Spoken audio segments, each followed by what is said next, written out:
উত্তর জনপদের প্রাণকেন্দ্র বগুড়ায় এখন উৎসব আর উৎকণ্ঠার দোলাচল।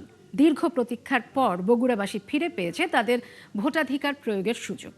বিগত দিনের পাতানো নির্বাচনের গ্লানি আর বঞ্চনা পেরিয়ে এবারে লড়াইটা হতে যাচ্ছে সমানে সমান। একদিকে বিএনপির ধানের শীষ, অন্যদিকে সাংগঠনিক শক্তিতে বলিয়ান জামায়াত। এই দুই শক্তির দ্বৈরথে কে হবে বগুড়ার আসল কাণ্ডারি, এমনটাই আলোচনা ভোটারদের মাঝে। বগুড়া থেকে বিস্তারিত সাজিদ সরকারের প্রতিবেদনে। করতোয়ার পারে আজ টানটান উত্তেজনা। রাত পোহালেই সেই মহেন্দ্রক্ষণ যখন বগুড়াবাসী স্থির করবেন তাদের আগামীর কাণ্ডারি। বিগত নির্বাচনের ছায়া মারিয়ে এবার লড়াইটা হবে সমানে সমান। একদিকে এখন ঘরেই হবে বিয়ে বাড়ির পোলাও, যদি থাকে আকিজ এসেনশিয়াল সুগন্ধি চিনি গুঁড়া চাল।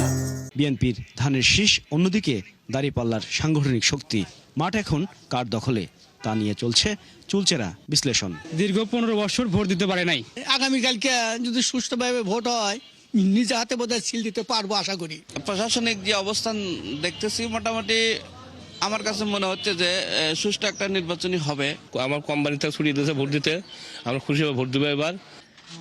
শহরের মোড় থেকে গ্রামের মেঠো পথ, সবার মুখে এক কথা, এবার কোনো পাতানো খেলা নয়, বরং নিজের হাতে নিজের রায় দেওয়ার সুযোগ চান বগুড়াবাসী। ঈদের দিনের মতো একটা উৎসব চলে আসছে, আগামী দিনে অপেক্ষায় আছি। ইনশাল্লাহ ভালো একটা রেজাল্ট আসবে। কোনো রকম অপশক্তি এখানে বিশৃঙ্খলা করার সুযোগ পাবে না এবং আমরা করতে দিব না। রাত পোহালেই সকল শঙ্কা কাটিয়ে নির্বাচনের নতুন দুয়ার খুলবে বগুড়াবাসীর সামনে। দীর্ঘ প্রতীক্ষার পর বগুড়া জনপদ তাদের ভাগ্য লিখবে ব্যালট যুদ্ধে।